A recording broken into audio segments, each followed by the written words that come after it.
Assalamu alaikum. Welcome to the third part of our Microsoft Excel tutorial. So last দুইটা পার্টে আমরা দুটি important বিষয় নিয়ে আলোচনা করেছি, যার মধ্যে প্রথমটি ছিল একদম বেসিক এক্সেল অর্থাৎ যোগ বিয়োগ গুণ ভাগ, এবং সেকেন্ড পার্টে ছিল আমাদের একটা ফর্মুলা নিয়ে আলোচনা, যেটা হচ্ছে ইফ ফর্মুলা। ওকে, তো আজকেও আমরা ইফ ফর্মুলার আরও অ্যাডভান্স কিছু বিষয়ে আলোচনা করব এবং অ্যাডভান্স কিছু শিট নিয়ে আলোচনা করব, যার মধ্যে থাকবে electricity bill sheet, inventory sheet, তারপরে মেডিকেল ভর্তির শিট আর এটসেট্রাস। সো যারা যারা আমাদের আজকে ভিডিওটি দেখছেন, চ্যানেলটিকে সাবস্ক্রাইব করে পাশে থাকা বেল আইকনটি প্রেস করে দিবেন এবং লাইক বাটনে ক্লিক করে দিবেন। সো আর দেরি না করে let's get to the video. Okay, তো প্রথমে আমরা আজকে ইলেকট্রিসিটি বিল শিট নিয়ে আলোচনা করব। সো আপনারা এখানে দেখতে পাচ্ছেন যে এখানে নাম দেওয়া আছে, বিল নাম্বার, নাম, প্রেজেন্ট রিডিং, পাস্ট রিডিং, তারপরে এখানে আছে total use, total amount plus 5% bat, service charge, net amount. So আমরা এখান থেকে এই সবগুলোই এখন বের করব।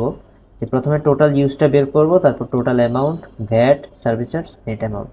এখন আমরা এখানে আসি টোটাল ইউজ। সো ইলেকট্রিসিটি বিলের ক্ষেত্রে আমরা বিলটা বের করি যে ধরেন লাস্ট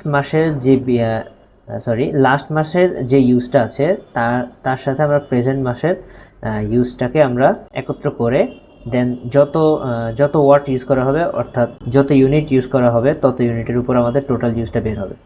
সো আমরা এটা যদি বের করি তাহলে এটা খুব সহজে বের করে নেব। যেমন আমরা প্রথমে ইকুয়াল দিব, দেন প্রেজেন্ট রিডিং থেকে আমাদের পাস্ট রিডিংটাকে মাইনাস করে দিলে আমাদের বর্তমানে কত রিডিং আছে, অর্থাৎ কত ইউনিট আমরা ইউজ করেছি এই মাসে, তা বেরিয়ে যাবে।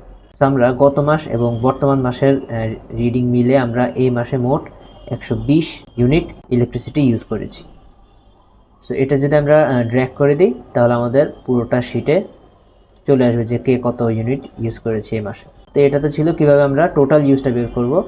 সো এবার আমরা আসল কাজটা করব, সেটা হচ্ছে টোটাল অ্যামাউন্টটা কীভাবে আমরা বের করব। সো অ্যামাউন্টটা বের করতে হলে আমাদের এখানে প্রথমে আমাদের শর্ত দেখতে হবে যে আমাদের কী শর্ত দেওয়া আছে এই অ্যামাউন্টটা বের করার জন্য। সো আমরা এখানে একটা শর্ত দেখব, যেমন ইলেকট্রিসিটি বিল। ওকে, সেখানে শর্ত দেওয়া হয়েছে যে যাদের 1 থেকে 200 ইউনিট পর্যন্ত ইউজ হবে তারা প্রতি ইউনিটে 4.50 টাকা করে দিবে, এবং যারা 201 থেকে 400 ইউনিট পর্যন্ত ইউজ করবে তাদের প্রতি ইউনিটে 5 টাকা করে দিতে হবে, এবং যারা 401 থেকে 500 ইউনিট পর্যন্ত ইউজ করবে তারা প্রতি ইউনিটে 6 টাকা, এবং যারা 500 ইউনিটের বেশি ইউজ করবে এক মাসে তারা প্রতি ইউনিটের জন্য 800 টাকা করে পে করতে হবে। সো আমরা এই কন্ডিশনটার উপরে ভিত্তি করেই আমরা আজকের এই ইলেকট্রিসিটি বিল শিটটা আমরা পূরণ করব। ওকে, তো আমরা প্রথমে আমাদের ফর্মুলা নিয়ে কাজ শুরু করে দিই। যেমন আমরা প্রথমে দিব ইকুয়াল, দেন যেহেতু আমাদের এখানে একাধিক কন্ডিশন আছে, সো একাধিক কন্ডিশনের ক্ষেত্রে আমরা ইফ ফর্মুলা ইউজ করব। সো আমরা লিখে দেব ইফ, দেন একটা ব্র্যাকেট। ওকে, তো প্রথমে আমরা আমাদের প্রথম শর্তটা দেখে নিই। প্রথম শর্তটা ছিল যে 1 থেকে 200 ইউনিট পর্যন্ত যারা ইউজ করবে তাদের প্রতি ইউনিটের জন্য 4 টাকা 50 পয়সা করে দিতে হবে।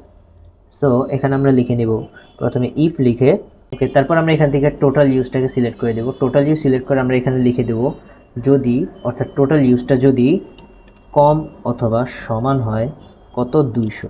অর্থাৎ আমাদের এখানে শর্তটা ছিল যে 1 থেকে 200 ইউনিট, অর্থাৎ 200 ইউনিটের কম, 200 ইউনিট অথবা 200 ইউনিটের কম যদি হয় তাহলে 4 টাকা 50 পয়সা করে দিতে হবে। সো সেক্ষেত্রে আমরা এখানে লিখে দিব যে যদি টোটাল ইউজটা কম অথবা সমান হয় 200, তাহলে টোটাল ইউজ ইন্টু 4 টাকা 50 পয়সা। ওকে, তারপর আমরা কমা দিয়ে এটাকে ক্লোজ করে দেব। দেন আমরা আমাদের সেকেন্ড ফর্মুলাটা ইউজ করব। আবার ইফ লেখা আমরা একটা কমা দিয়ে ব্র্যাকেট দিয়ে দিব। দেন আমরা লিখব যদি টোটাল ইউজটা, এই E2টা যদি ছোট অর্থাৎ কম অথবা সমান হয় কত, আমরা এখান থেকে দেখে নিই 201 থেকে 400, অর্থাৎ যদি 400 ইউনিট হয়, অর্থাৎ 400 ইউনিটের কম অথবা 400 ইউনিটের সমান হয়, যেমন 400, তাহলে লিখব E2 ইন্টু কত টাকা ছিল আমাদের, কত টাকা দিতে হবে, যদি 400 ইউনিটের মতো হয় তাহলে 5 টাকা দিতে হবে। সো আমরা লিখে দিব ইন্টু 5 টাকা। ওকে, আবার কমা দিয়ে এটাকে ক্লোজ করে দিব। দেন আবার আমরা ইফ লিখব আমাদের তৃতীয় কন্ডিশনটা অ্যাপ্লাই করার জন্য। ওকে, সো এই কন্ডিশনে আমাদের কী ছিল, এই কন্ডিশনে আমাদের ছিল যদি 500 ইউনিটের কম হয় তাহলে 600 টাকা। সো আমরা এখানে লিখব যদি E2 অর্থাৎ টোটাল ইউজটা যদি কম অথবা সমান হয় 500, তাহলে আমাদের E2 অর্থাৎ টোটাল ইউজ ইনটু কত টাকা দিতে হবে আবার একটু দেখে নিই। ওকে, 6 টাকা করে দিতে হবে পার ইউনিটে, সো ইনটু 6 টাকা। আচ্ছা, আবারও কমা দিয়ে ক্লোজ করে দিই এবং এবার আমাদের ফোর্থ কন্ডিশনটা ইউজ করতে হবে। ইফ, এটা হচ্ছে লাস্ট কন্ডিশন, যেহেতু আমরা এখানে দেখতে পাচ্ছি যাদের 500 টাকার বেশি তারা 8 টাকা করে দিবে। সেই ক্ষেত্রে আমরা লিখব যদি E2টা বেশি হয় 500, তাহলে E2 ইন্টু 8 টাকা। অথবা আমরা এখানে এটা এইভাবেও না লিখে আমরা এইভাবেও লিখতে পারি যে এখান থেকে আমরা ওকে সরি 6 টাকা দিতে হবে। তারপর আমরা এটা এইভাবে লিখতে পারি E2 ইন্টু 8 টাকা। এটা কেন লিখলাম? ইফের ক্ষেত্রে যখন আমরা আমাদের কন্ডিশনটা এখানে কমা দিয়ে ক্লোজ করে দিব, দেন আমরা যে ভ্যালুটা দিব এটা হচ্ছে এই কন্ডিশনটার মধ্যে থেকে যদি এই কন্ডিশনটা যদি না মিলে, তাহলে কমার পরে যে কন্ডিশনটা থাকবে এটা অটোমেটিকই বসে যাবে। অর্থাৎ আমরা যদি ওইটা এভাবে নর্মালি E2 যদি বড় হয় 500 টাকা অর্থাৎ 500 টাকার বেশি হয় তাহলে 8 টাকা, এভাবেও যদি লিখি তাহলে হবে, আর যদি আমরা এভাবেও লিখি তাহলেও হয়ে যাবে। সো আমরা এটা লেখার পর আমরা ব্র্যাকেট দিয়ে ক্লোজ করে দেবো। আমাদের এখানে 3টা ইফ ইউজ করা হয়েছে, সো 3টা ব্র্যাকেট দিয়ে আমরা ক্লোজ করে এন্টার প্রেস করে দেবো। দেন আমাদের এখানে টোটাল অ্যামাউন্টটা চলে আসছে, অর্থাৎ আমাদের টোটাল ইউজ 120 টাকা। 120 টাকার মধ্যে আমাদের 540 টাকা আমাদের বিল দিতে হবে। তো এইভাবে আমরা পুরোটা ড্র্যাগ করে দিলে আমাদের সম্পূর্ণটা বেরিয়ে যাবে। এখানে মাইনাস চিহ্ন থাকবে, এটা কোনো সমস্যা নেই, এটা কোনো ব্যাপার না, এটা ইগনোর করতে পারেন। ওকে, এবার আমরা একটু ভ্যাটটা বের করব। সো এখানে আমাদেরকে বলেছে যে ভ্যাট হচ্ছে 5%। সো এটা খুব সহজে বের করতে পারবো। এটা কি করব, এটা আমরা প্রথমে দেব ইকুয়াল দিয়ে দেবো total amount into 5%, then enter press করে দিলে আমাদের এখানে অ্যাড হয়ে যাবে। সো আমরা এখানে 5% ভ্যাট, অর্থাৎ আমাদের টোটাল অ্যামাউন্টের সাথে 5% গুণ করে দিলে আমাদের ভ্যাট বেরিয়ে যাবে। এটা কিন্তু আমাদের সম্পূর্ণ ভ্যাট না, এটা হচ্ছে আমাদের কত টাকা ভ্যাট দিতে হচ্ছে, এটা জাস্ট এটা এখানে উল্লেখ করবো। আমরা এখানে নেট অ্যামাউন্টটা উল্লেখ করবো, নো প্রবলেম। আচ্ছা, এখানে এবার সার্ভিস চার্জও same, equal total amount into service charge 3% লিখে দেবো। দেন আমাদের এখানে সার্ভিস চার্জ চলে আসবে। তারপর আমরা এখান থেকে এটাকে ড্র্যাগ করে দিলে আমাদের পুরোটাতে সার্ভিস চার্জটা চলে আসবে। আচ্ছা, এবার আসছে আমাদের নেট অ্যামাউন্ট মানে হচ্ছে যে আমাদের টোটাল ইউজ 120 ইউনিটের মধ্যে আমাদের টোটাল এত টাকা মিলে আমাদের মোট কত টাকা হলো। সো এবার নেট অ্যামাউন্টটা বের করতে আমরা কী করবো, আমরা সিম্পলি এখান থেকে এই টোটাল অ্যামাউন্ট থেকে পুরোটাকে যোগ করে দিলে আমাদের নেট অ্যামাউন্টটা বেরিয়ে যাবে। সো আমরা এখান থেকে দিয়ে দিব একটা ইকুয়াল দিয়ে টোটাল অ্যামাউন্ট এবং এই তিনটাকে আমরা যদি যোগ করে দিই, সরি আমাদের এখানে একটা সাম লিখতে হবে, সাম, তারপর লিখে যদি আমরা যোগ করে এটাকে এন্টার প্রেস করে দিই তাহলে আমাদের টোটাল অ্যামাউন্ট চলে আসছে। অর্থাৎ আমাদের 120 ইউনিট ইউজ করার ফলে আমাদের এই মাসে বিল দিতে হচ্ছে 540 টাকা হচ্ছে আমাদের টোটাল ইউজার অ্যামাউন্ট। তারপরে তার সাথে যোগ হবে ভ্যাট এবং তার সাথে যোগ হবে সার্ভিস চার্জ, এবং সব মিলে আমাদের টোটাল অ্যামাউন্ট হয়েছে 583 টাকা। ওকে, সো এটাকে আমরা এভাবে ড্র্যাগ করে দিলে আমাদের পুরোটা বেরিয়ে যাবে। সো এইভাবে খুব সহজে আপনি ইলেকট্রিসিটি বিল সলভ করতে পারবেন। ওকে, এবার আমরা আর একটা শিটে যাই, এটা হচ্ছে ইনভেন্টরি শিট। অর্থাৎ আমরা এখানে দেখতে পাচ্ছি যে কিছু আইটেম আছে এবং তার কোয়ান্টিটি দেওয়া আছে, তার ইউনিট প্রাইস দেওয়া আছে, total price, damage, grand total. আচ্ছা, আমরা এখান থেকে এই গ্র্যান্ড টোটালটাকে রিমুভ করে দিই, টোটাল প্রাইস থেকে রিমুভ করে দিই।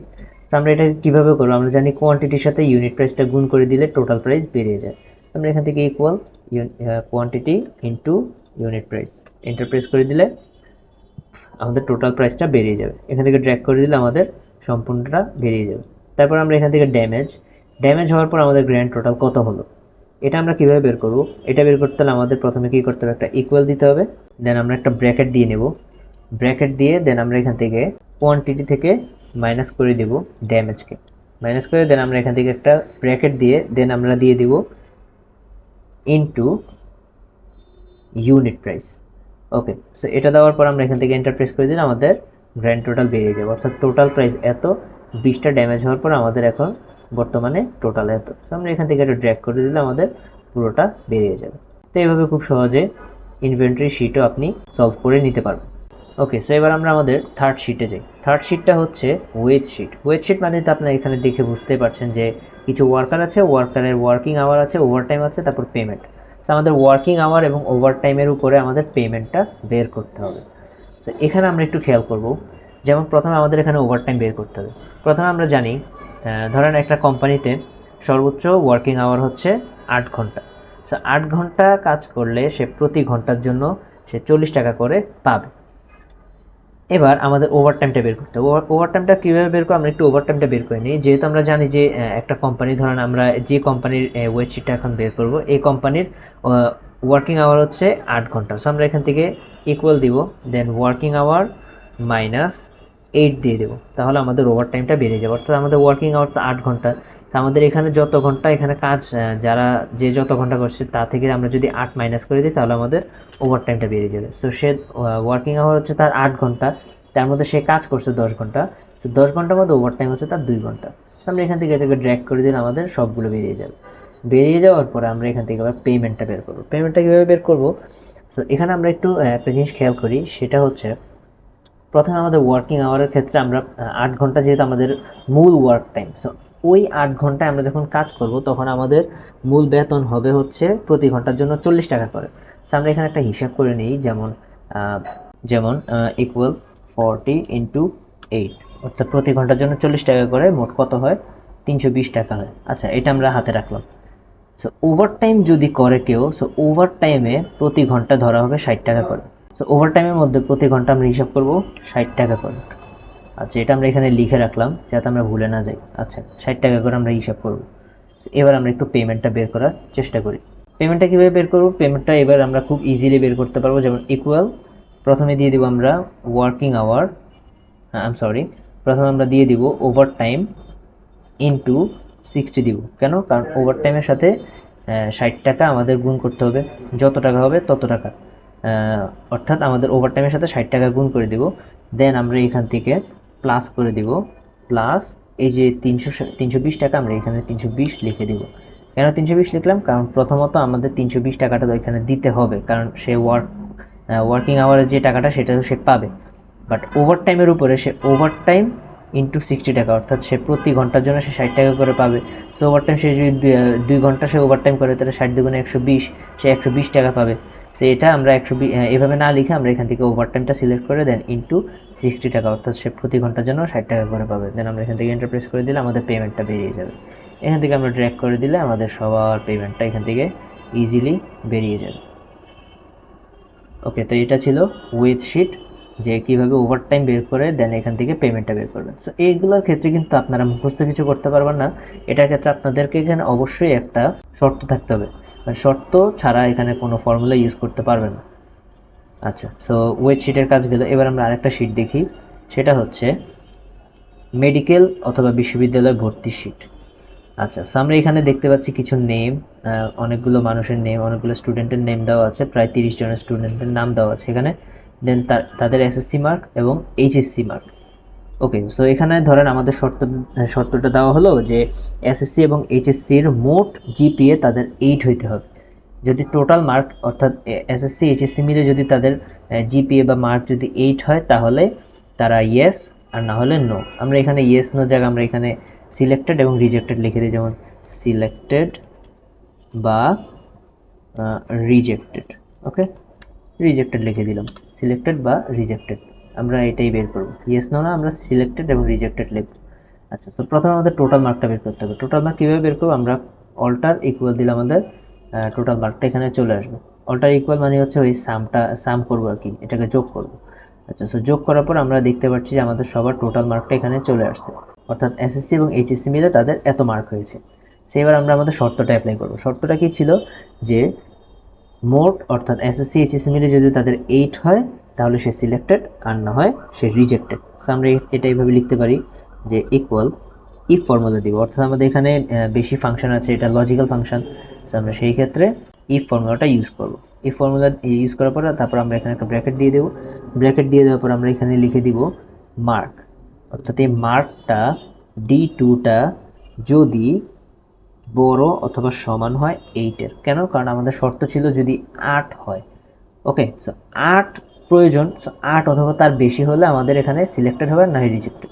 সো আমরা এখানে টোটাল মার্কটা দিয়ে দেবো। টোটাল মার্কটা সিলেক্ট করে টোটাল মার্কটা যদি বড় অথবা সমান হয় 8-এর, তাহলে একটা কমা দিব, কমা দিয়ে ইনভার্টেড কমা দিয়ে আমরা লিখে দিব সিলেক্টেড তারপর আবার ইনভার্টেড কমা, তারপর আবার একটা কমা দিয়ে আর নয় লিখে দিব, তারপরে লিখে দিব আবার ইনভার্টেড কমা দিয়ে রিজেক্টেড। অর্থাৎ আমরা যখন এখানে ইফ ইউজ করার পর আমরা যখন এখানে একটা ভ্যালু রিটার্ন করব, ভ্যালু রিটার্ন করার সময় আমরা এখানে অবশ্যই ইনভার্টেড কমার মধ্যে আমাদের ভ্যালুটা রাখতে হবে, না হলে কিন্তু আসবে না। ওকে, সো আমরা এখানে ইনভার্টেড কমা দিয়ে আমাদের সিলেক্টেড এবং রিজেক্টেড লিখে দেন এখান থেকে ব্র্যাকেট দিয়ে ক্লোজ করে দেব, এন্টার করে দেব। দেখতে পাচ্ছেন এখানে সিলেক্টেড, কেন? কারণ তার টোটাল মার্ক হচ্ছে 9। সো এখান থেকে আমরা যদি ড্র্যাগ করে দিই তাহলে আমরা এখানে সবার সিলেক্টেড না রিজেক্টেড এগুলো সব চলে আসবে। সে রিজেক্টেড কেন? তার এখানে আচ্ছা এখানে একটা নাম দিয়ে দিই, যেমন একটা নাম দিয়ে দিলাম। ওকে, সো এই আরমান নামের এই স্টুডেন্টটা তার এসএসসি এইচএসসি মিলে তার 7.26 হয়েছে। সো এই কারণে সে রিজেক্টেড, কারণ আমাদের শর্তে ছিল যে 8 অথবা 8-এর বেশি পাইলে, দুটো মিলে 8 অথবা 8-এর বেশি হলে সে সিলেক্টেড। ওকে, সো এইভাবে খুব সহজে এখান থেকে সিলেক্টেড এবং রিজেক্টেড আপনি এখান থেকে সিলেক্ট করে দিতে পারেন। আপনি এখানে সিলেক্টেড রিজেক্টেডের জায়গায় আপনি ইয়েস নো লিখতে পারেন। যেমন আমরা এখান থেকে যদি সিলেক্টেড কেটে আমরা এখান থেকে ইয়েস লিখে দিই, YES ইয়েস, দেন আমরা এখান থেকে রিজেক্টেড কেটে যদি এখান থেকে নো লিখে দিই, যেমন NO। অর্থাৎ আমরা এখান থেকে যাই লেখে না কারণ আমাদের ইনভার্টেড কমার ভিতরে রেখে দেন এন্টার প্রেস করলে আমাদের এগুলো সব হয়ে যাবে। তারপর এখান থেকে আবার এটাকে ড্র্যাগ করে দিলে সবগুলো চেঞ্জ হয়ে ইয়েস নোতে পরিণত হয়ে যাবে। আচ্ছা, সো এই তো ছিল কিভাবে আপনি খুব সহজে বিশ্ববিদ্যালয়ে ভর্তির মার্কশিট অর্থাৎ সিলেক্টেড নাকি রিজেক্টেড এটা বের করবেন। তো আশা করি আজকের আমাদের এই টিউটোরিয়াল ভিডিওটা খুবই হেল্পফুল ছিল। যদি হেল্পফুল হয়ে থাকে আমাদের চ্যানেলটি সাবস্ক্রাইব করে দেবেন এবং পাশে থাকা বেল আইকনটিতে প্রেস করে দেবেন এমনই ইন্টারেস্টিং এবং টিউটোরিয়াল ভিডিও আরও ঘন ঘন পাওয়ার জন্য। তো দেখা হচ্ছে পরবর্তী ভিডিওতে। Till then, bye by.